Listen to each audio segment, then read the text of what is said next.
Bali, mag-20 years po ako in DepEd. This year. This year, by March 17, by Tuesday. At anong ranking niyo po? From Teacher 1 to Teacher 3. Ma'am, in 20 years, bakit po hindi po kayo nagpa-promote or hindi po kayo na-promote? Hindi ako na-promote dahil hindi ako nag-process ng papers ko dahil marami akong pinag-aralang eskwelahan, move to one another from UP to UC to other schools. So, nahirapan ako mag-process of appeal. So, with this program sa ECP, salamat sa ganitong uri ng program na nabigyan kami na ang maipasa lang ay yung kung anong meron kami.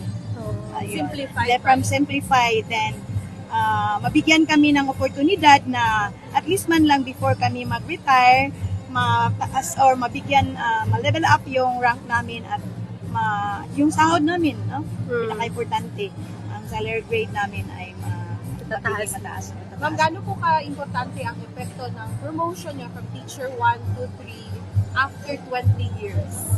Grabe, unexpected, grabe ka na. Hindi ko akalain na darating ako sa ganito. Dahil sabi ko, bahala na lang, Teacher 1 na lang yun, something like that. So, it comes to my mind nga, after a year, mag-apply rin ako, no, for Teacher 6 or whatever. So before you retire, you will move higher Still, pa po? yes. So, mas Meron na-encourage. akong mga mas encourage ako dahil maganda yung programa. Kaming tao kasing tumulong sa akin para talaga yung papers ba May pasa. may pasa o hindi lang ako dahil alam mo na yung computerized lahat no, then nagkaroon pa kami ng online discussion, demo teaching. So yun talaga yung pinaka mahirap doon. Marami sa kasama ko na ayaw nilang magganon dahil ayaw nilang mag-demo, mag-interview, something like that. Nagawa ko yun, alam na. Ma'am, parang ang hirap talaga na pinagdaanan mo, ma'am. Tears of joy to, ma'am. Oh. Tears of success. Masaya. No?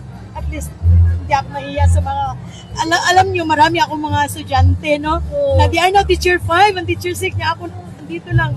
Oo, parang ganun. Pero sayang naman, no? Maraming magtanong, ma'am, ano ka na, MP? Oh my God.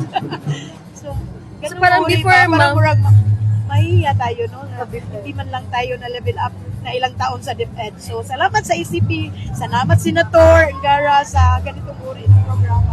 Nabigyan kami, no? Ng ganitong uri ng pagkakataon. Oo.